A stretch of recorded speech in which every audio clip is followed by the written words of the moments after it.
Shalom Akim, Shalom, Shalom, giving all praises, glory, and honor to Yahweh, Ba'ashem Yahawashi, Ba'ashem Kakwadash, double honors to the apostles and the elders, great millstone, for teaching us his truth, and salutations to the sincere Akim and Akwatham. Listen, may the blessing of election be upon your house. My name is Raquai, and back in here with another quick and Lord's will is always an edifying lesson. And for today's lesson, I wanted to read through an article that goes into the fertility rates that's essentially reached a new low, right? So I'm reading this article here off of the CTV News .com here. So this article came out yesterday, and it says here Canada's total fertility rate fell again last year, reaching a record low of 1.52 children per woman following the years of decline. And it says it says the first year that fertility rates fell below 1.3 children per woman.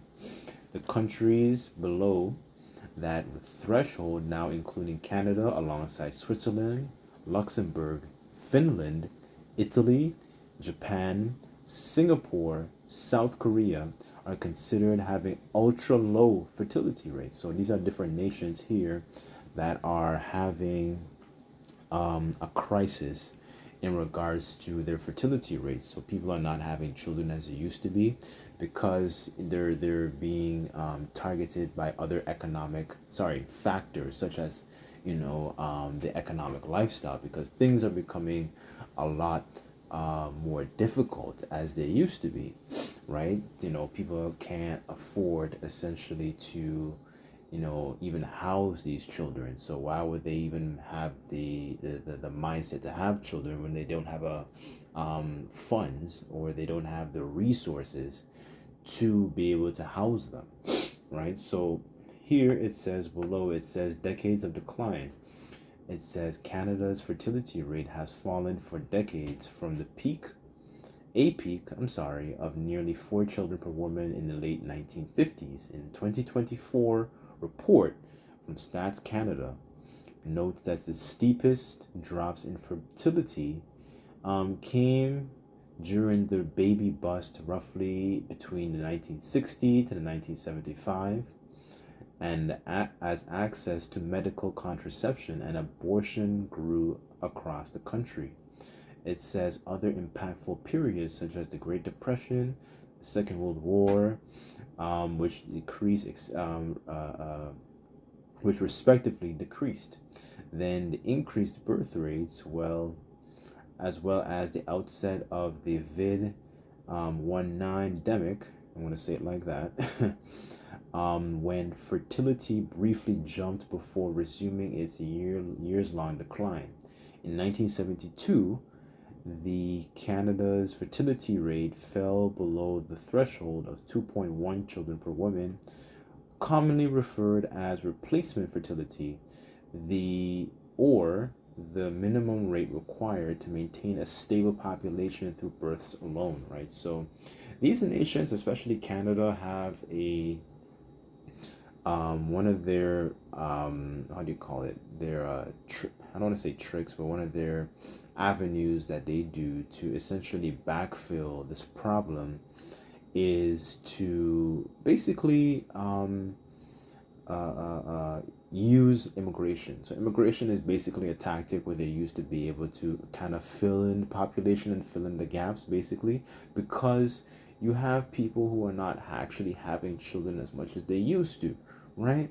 And and children are really supposed to be, a blessing, but in this society, it's really to say it like this, to be blunt, it's really a burden, because of all these different factors that you have to worry about. You have to worry about not just having the children with the right individual, you don't you have to worry about the types of content that they're essentially being exposed to. You have to worry about the types of people and that these people that work around your children. It's such a worry in this condition, right? That's why the scriptures talk about, right, arise ye and depart, because this is not your rest, right? Because it's so polluted, and it even pollutes your children. It's not just us as a whole. It's also including, for brothers who have children, it's also including your children too. Their state of mind, right? They go into these different schools, they learn these different things, and and then you have a lot of these alphabet people that want to get their grubby hands and get close to these different children. And it's, these people live a very perverse, sickening lifestyle, right? So so we're really in the valley of the shadow of death, and we really need into like divine intervention. We need protection from all these different people, especially Esau, right? So let me just go into a couple scriptures here. I didn't have anything written down, but children are really and truly are supposed to be a blessing, really and truly.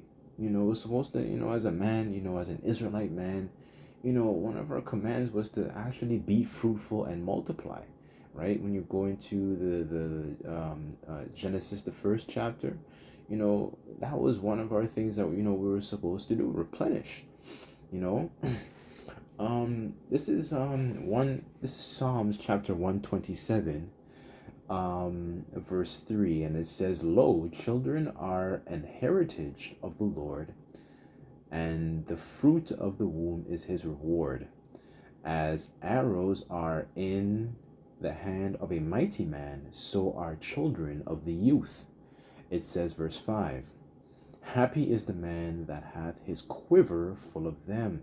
He shall not be ashamed, but he shall speak with the enemies in the gate." Right? So it's not supposed to be a shame. And that's another thing also.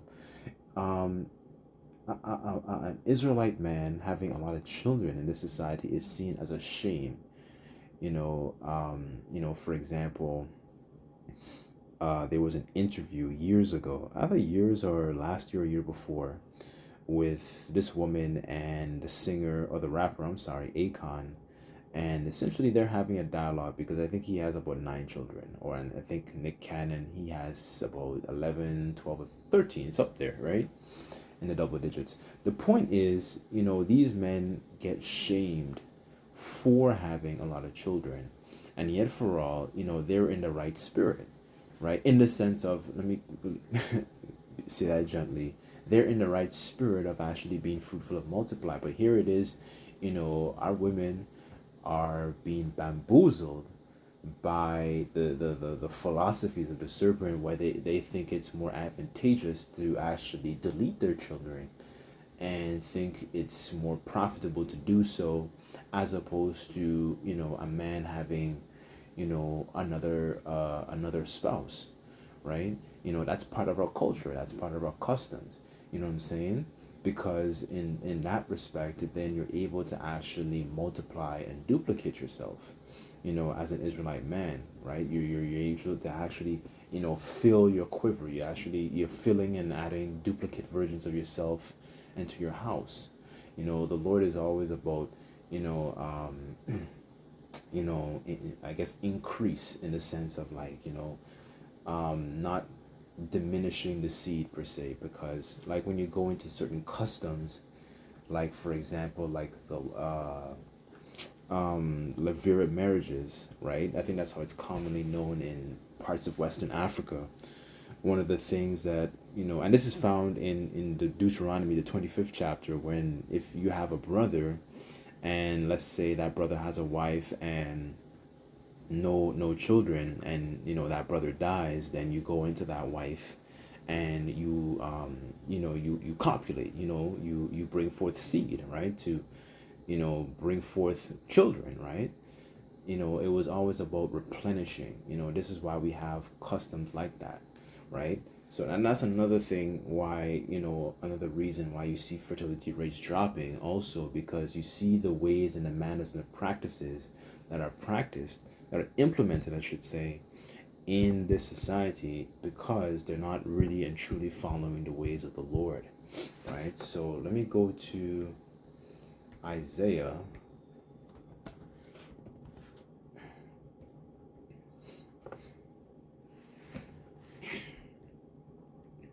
I'll read this in Isaiah 55, and it says, verse 8, and it says, "For my thoughts are not your thoughts, neither are your ways my ways." Verse 9, here's the point, and it says, "For as the heavens are higher than the earth, so are my ways higher than your ways, and my thoughts than your thoughts," right? So the ways the Lord have instructed us to be is higher than the ways that are above the people who run the society, because the way that they run the society is not according to the ways of the Lord. It's vastly different. And if they were doing those things as the Lord instructed, they wouldn't be having these problems in the first place. And I'll give you an example of that, right? So I went to ChatGPT and I looked up, for example, is polygamy. Well, let me just define it first, right? Because this is much part of our culture. Is polygamy a form of, I'm sorry, it says, what is polygamy? I just wanted to find that for brothers who don't know. So a man having multiple women, right? So then I Googled here, is polygamy legal in Canada or the United States? And it says here in Canada, polygamy is illegal under Section 293 of the Canadian Criminal Code, which prohibits any kind of conjugal union with with more than one person at the same time. The law applies regardless of whether the marriage is formal or informal, religious or civil. The law has been upheld by the courts. In 2011, the British Columbia Supreme Court ruled that the law is constitutional, even though it might conflict with religious freedom, and the penalty is up to 5 years in prison, right, for anyone entering a polygamous union, right? So this is an example, if you read this, of, as the scriptures describe, unrighteous decrees, because you're not following the ways of the Lord. And if you did, we wouldn't be having this as a society. We wouldn't be having these problems in the first place. This is one of the ways, if you really think about it, the ways of the Lord are really and truly needed upon this earth to actually make things flourish, right? But this is an unrighteous decree. This is not proper, right? You wouldn't be having these problems if you just allowed people to allow these unions, because a man, especially an Israelite man, he has more than one wife, and let's just say, for example, he has one child with one of those wives, so he has two children, or maybe let's just say that's most he does, makes two children with each of those wives, so now he has four. At that point, you're able to offset this problem. Excuse me. You're able to offset the problem that you're experiencing within your society, right? This is why the Lord's ways are really and truly superior, and the Lord really doesn't get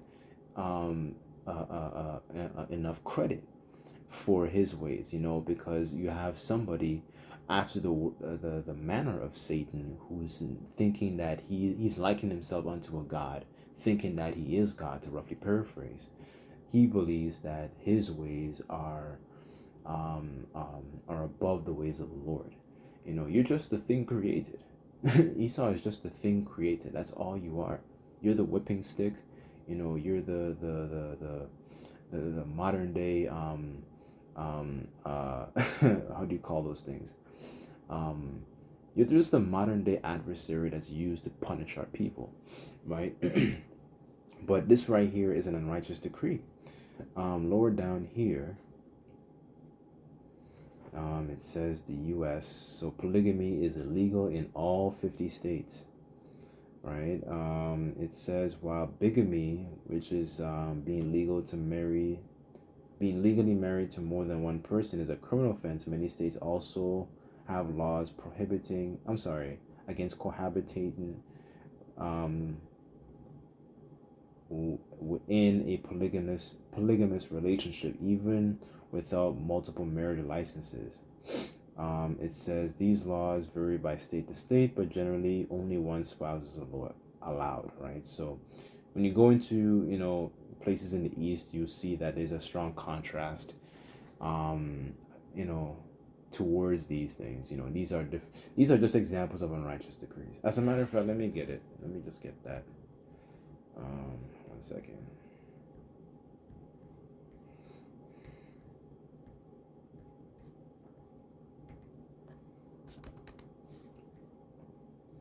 This is Isaiah 10, verse 1, and it says, "Woe unto them that decree unrighteous decrees and write grievousness which you have prescribed," right? So, this is a way to actually, this is not beneficial to your society as a whole. And really and truly, when you think about it, it's a very covert way of controlling Jake, because Jake is really the ones who actually, can be fruitful and multiply, because they know and understand that if they implement certain laws like this, it would prevent certain situations from Jake, you know, being in their full strength, right? Operating in the way an Israelite man would operate, right? Because ultimately the heathens are very threatened by the fact that, especially when there's a lot of us, dwelling, a lot of us essentially multiplying, right? Especially, having sons and so on and so forth, right? But, a lot of these problems would be corrected if you just implemented polygamy. But then you have to worry about, in this society, having, being around these heathens and who these people, having these bizarros and these sketchy characters in your schools, right? So there's just a lot to worry about, in this place, right? So, because I mentioned that, I wanted to just read something quick, about having somebody trustworthy, around your children. Let me just get this. Where is it?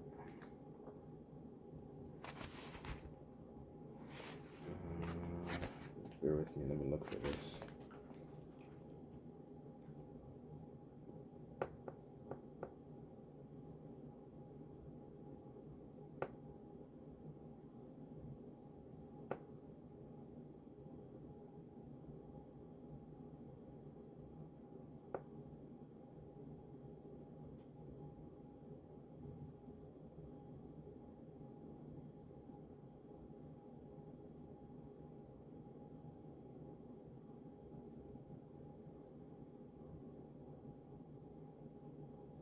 Okay, this is Tobit chapter 5.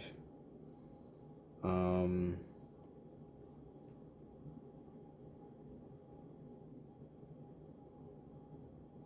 I'll start at verse 4, and it says, "Therefore, when he went to seek a man, he found Raphael, that was an angel. But he knew not, and he said unto him, Canst thou go with me to Regis? And thou knowest those places well. To whom the angel said, I will go with thee. I know the way well, for I have lodged with our brother Gabriel. Then Tobias said unto him, Tarry for me until I tell my father. Then he said unto him, Go and tarry not.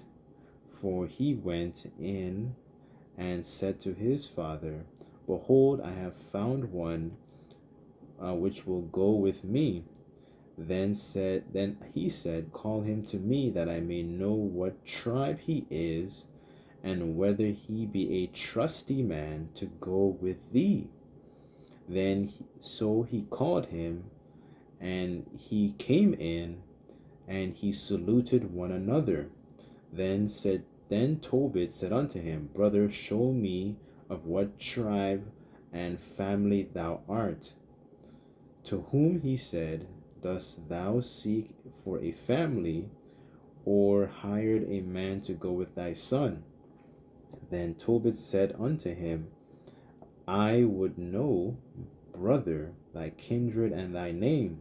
Then he said, I am Azarias, the son of Ananias the great, and one of thy brethren. So I'm reading this because Tobit, he's going to send his son on a journey, right? And there was a man, where was it? The angel Raphael, but he was also known as Azarias, right? But he also accompanied Tobias on this journey, right? So at this point in the story, it basically Tobit is basically like, okay, what he's kind of scoping them out. He wants to know what type of, okay, who is this person, and is this person being able to, is he a trusty companion, right? That's why he kind of wanted to know his family line, his tribe, and so on and so forth, right? He didn't just want to let somebody who was like a Pookie and Ray Ray, going with his child, right? And that's one of the things that, as well, I'm not a parent, but having nieces and nephews and so on and so forth, like, that's one of the things, I guess parents would worry about. You don't want your child in the care of people who are unscrupulous, people who don't have any morals, they don't have any code, they don't have any fear of the Lord, right? It's vastly different, as opposed to finding it. There's many Pookies and Ray Rays and Auntie Shirley's and and so on and so forth. They do a lot of our people are extremely wicked, when it comes to the welfare of their children, you know. So, he just wanted to kind of scope him out and like, asking certain questions because he wanted to have a trustworthy companion for his son, right? For his son to make that journey, right? Tobit is a father, right? So, and that is a worry that occurs in this society because you have to worry about, like for example, I mentioned earlier about what's it called? The alphabet people pushing their filthy agenda upon the children, by using different children's books, by talking about masturbation and talking about, over sexual themes, same-sex relationships, and a lot of folly and nonsense, and pushing that vibe upon the children and thinking that's okay, right? So there's, it's a lot more than just the fertility, but children are really and truly are supposed to be a blessing. But in this society, you see it is like it's treated as a it comes off more as a burden, though, right? um, as a matter of fact, I guess I'll end off with this one, right? Because a lot of us, don't, brothers don't have children, but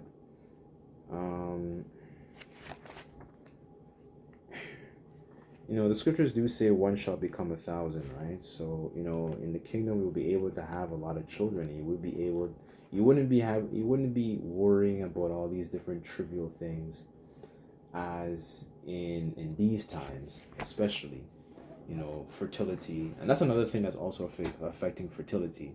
It's a lot of men are becoming a lot more feminine, and these different chemicals that's used in food and the water and so on and so forth is affecting men's ability to actually be able to reproduce, right? So the world, as it says in Ezra, is becoming a lot more weaker, through age, right? So let me go to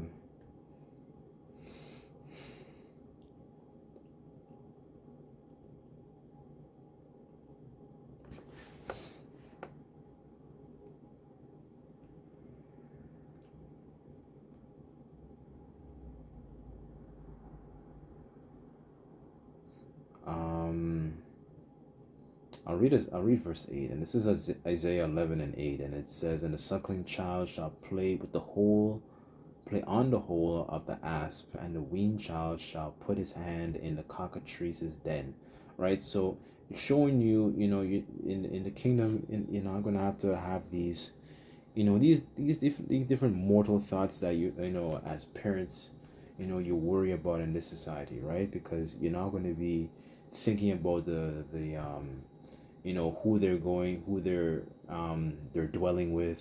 You're not gonna worry about the animals. You're not gonna worry about their safety, right? And this is one of the in the valley of the shadow of death.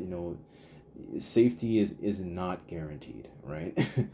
You have spirits created for vengeance. You have heathens, calling on their different gods. You have stray bullets, jumping into people's houses, killing 9-year-olds and so on and so forth. Like, you have so much. There's just so much to worry about in the valley shadow of death, right? So, anyways, um, I'll leave the lesson there. But as a matter of fact, hold on. Last precept. I'll end off with this one here.